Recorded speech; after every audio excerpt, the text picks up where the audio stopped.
Series में future में short करके चले एलटीटीएस स्टॉक दबाव में आगे फिसलकर 3620 तक के लेवल्स पर जा सकता है।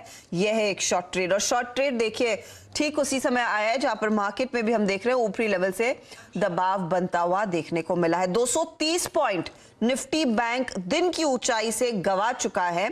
ध्यान रखिएगा 39,253 के लेवल्स आते हुए दिखाई दे। हमने 39,400 के ऊपर का ट्रेड देखा है आज सुबह में। निफ्टी 17,700 पर टिक नहीं पाया, उसके आसपास काफी समय बिताया, काफी कोशिश की, लेकिन निफ्टी भी इस समय आप गौर करें तो सिर्फ 40 पॉइंट ही ऊपर रह गया है। यह भी दिन की ऊंचाई से 80 अंकों की गिरावट दिखा रहा है। और एडवांस डिक्लाइन रेशियो मुझे याद है एक समय ऐसा था 3:1 का एडवांस डिक्लाइन रेशियो आज के दिन हमने काफी दिनों बाद देखा। अब वो प्रेशर भी माउंट होता हुआ और मिड कैप इंडेक्स इंडिकेट कर रहा है ये भी ऊपरी लेवल से हल्का हुआ है, तो करीब करीब इस समय 120 अंकों की ही बढ़त रह गई है। तो ये फिलहाल मार्केट का हाल है। मैं जानकारों को अगर इंडेक्स पर कोई ट्रेड दिख रहा है इस समय फ्रेश बताइएगा जरूर। तब तक बात करते हैं यतिन से जो बताएंगे कि क्या चल रहा है। स्टिंग लेकर आइए, पूरी ब्रांडिंग दिखाइए, फिर वो सर खुजलाता हुआ हमारा स्माइली दिखाई है। बताइए यतिन। तो मैं स्टिंग के लिए रुका था एक्चुअली। देखिए यूरोप में एक परिस्थिति बनी हुई है। हम रोज ये हेडलाइंस में देखते हैं कि गैस के दाम बढ़ गए, बिजली के दाम बढ़ गए, थोड़े बहुत प्लांट्स बंद हो गए, लेकिन एक चीज जो अभी डेवलप हो रही है वो है वहां अकाल की सिचुएशन। ड्राउट लाइक कंडीशंस हो गई हैं। इनफैक्ट आप बहुत सारे यूरोपियन शहरों में चले जाएं जहां नदियां हैं, वहां जहां तालाब हैं, वहां वर्ल्ड वॉर के शिप्स, पनडुब्बियां, बॉम्ब्स निकल रहे हैं। तो इस टाइप का वाटर लेवल श्रिंक हो चुका है। और क्योंकि ड्राउट की सिचुएशन है, अकाल की सिचुएशन है, एग्रीकल्चर यानी खेती पे इसका बहुत बड़ा असर पड़ा है।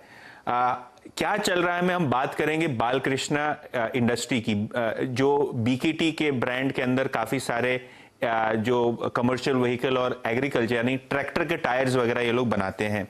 अगर हम बात करें बालकृष्णा इंडस्ट्रीज की तो जो ब्रोकरेज और जो एनालिस्ट से हम बातचीत करते हैं उनका कहना यह है कि जो यूरोप में एग्रीकल्चर की जो कमर टूट गई है, क्योंकि एग्री साइड पे काफी प्रेशर आ रहा है, क्योंकि बारिश वहां नहीं हुई है।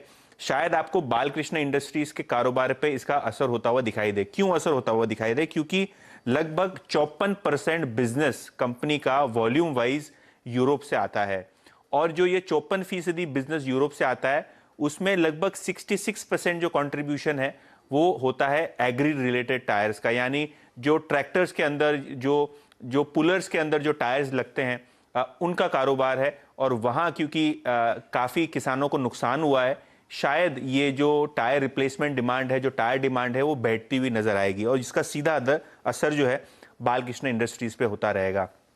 कोटक की अगर आप माने तो इनकी एक सेल रिकमेंडेशन आज आई है 1650 रुपए के टारगेट के साथ, और उन्होंने इस स्टॉक पे लगभग 10 से 12 रुपए अपने अर्निंग्स 10 से 12% माफ कीजिएगा अपने अर्निंग्स एस्टिमेट काट दिए हैं। तो ये जो यूरोप में अकाल की सिचुएशन बनी हुई है, शायद वहां इंडियन कंपनीज जिनका एग्री रिलेटेड एक्सपोजर है उन पे भी शायद असर होता हुआ दिखाई देगा, जिसमें बालकृष्णा इंडस्ट्रीज एक नाम है।